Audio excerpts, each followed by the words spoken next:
one of the things I think would help um, in our communities to foster a greater sense of community is to, remind ourselves that, you know, in the end, or rather, the ending in itself is not seen as a bad thing. It's a good thing. In fact, one of the things that the Quran tells the Prophet Muhammad sallallahu alaihi wasallam is وَبَشِّرِ الْمُؤْمِنِينَ. You know, give good news to the people. Give good news to the believers. And one of the reasons that I like to, on Saturdays, when we do our Fajr Club, I really wanted the weekend class to be more than just simply come, attend a lesson, attend a dars. I wanted it to be many things. I wanted it to be a coming together and a celebration of being Muslim, not just simply studying Islam, but in a general sense, a celebration of belief. So we get together and, we of course we start off, we pray Fajr together. And, that has so many benefits, not only in the next life, but, in this life. Praying together, bowing down together. But then before, there's this intermediate thing, that I wanted to do in between starting the class. It's this thing that we kind of dubbed Fajr Club. And it's simple. We make food and we make coffee and we make tea. And it's a wonderful bonding experience. It's an opportunity because, unlike myself, most people work more of a 9-to-5 lifestyle. And, I know what it's like to have to give up sleep. I mean, you go 9 to 5 or, which means getting up at whatever, and especially if you're getting up and praying Fajr, Monday through Friday, right? To get to Saturday, to wake up and sacrifice that sleep in time.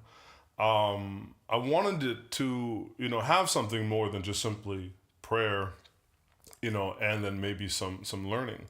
So, it's an opportunity where we share the task of, cooking the food together and then breaking bread and eating together. And it really has had sometimes, at a loss for words, but it definitely builds a bond between us. For those of us that have been coming to, the Fajr Club for the last, say, 2 or 3 years, most Saturdays, out of the month, I can see in the attendees how they have grown closer to one another. They're in each other's lives more. They have more interactions outside of middle ground, outside of the masjid. And I think that's really healthy. So then when we do get down to, trying to do some learning,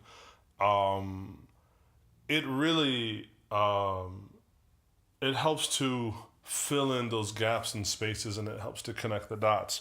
I've been preparing for this class and reviewing some of the different work of, Paul C. Vitz. This is another book that he wrote about the psychology of religion, the cult of self-worship. What I like about it is, he does go into questioning humanistic psychology.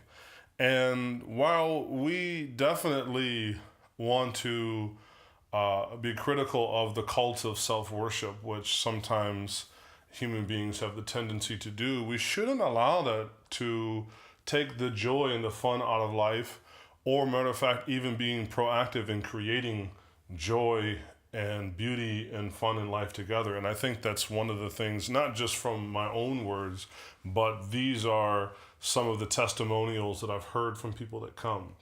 And I guess I'm just sharing this because, probably the vast majority of you that might ever see this little video, may never be able to come to Middle Ground, may never come to Southern California. but perhaps wherever you live, to consider how you're building and fostering community, and that it's great to provide obviously those bread and butter services of doing the salah, because that's, what aqimus salah, stand and make the salah right, a foundation. But one of the things that certainly brings people together and bonds the hearts is people being able to spend time around one another, and for whatever reason, food is one of the ways to do so. And because it's funny, in the beginning it was me who was mainly doing the sort of sheikh chef routine of cooking everything. But now, most of the people just jump in and start doing it. So it's great. And then, so when we get to the class, like this particular class, again, that I'm working on, that will be looking into, atheism, secularism, I'm in one of these, WhatsApp groups for, imams and whatnot. And, one brother commented that, he really felt it was, maybe precarious or a waste of time to be talking about these things because, atheism and secularism and all these other isms are all built on foundations that are very different than ours. And I agree 100% with that. However, we can't ignore what the challenges are. And the end is not to, the end is to get where we're supposed to be at, which is feeling, a closeness to God, a contentedness from the truth in and of itself, right? Which, so, he was saying that all of this, logic and all these other things and rationality, and I agree with all those, because those are means and not ends.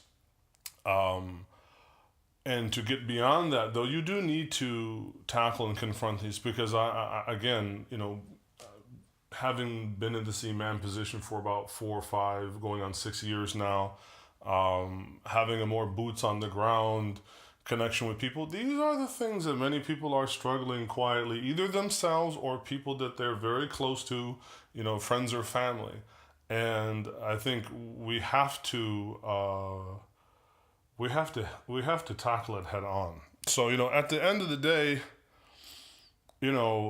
try to foster and create something so that in the midst of fulfilling your obligations to Allah and coming together and building community, right, that you also just enjoy and you celebrate being Muslim, you enjoy and celebrate being, around one another, just sometimes it's literally you have to stop and smell the coffee, smell the roses, make yourself a cup of tea, and, وَبَشِّرِ الْمُؤْمِنِينَ. Make a cup of tea, وَبَشِّرِ الْمُؤْمِنِينَ. Remember, beauty is an important aspect of being Muslim and enjoying life too. I mean, life will have its ups and downs because this is a promise from Allah. This is a promise from God that He will test us. At the same time, it doesn't mean that simply because we have tests that we shouldn't strive, though, for making our lives, full of meaning and joy and beauty and solace. So anyway, inshallah, I hope if you're able to, you'll join us on Saturdays. And if not, I'll try again, to make some of it available via SoundCloud and YouTube and all that other technological hocus pocus. Jazakum Allahu khairan. Assalamu alaikum.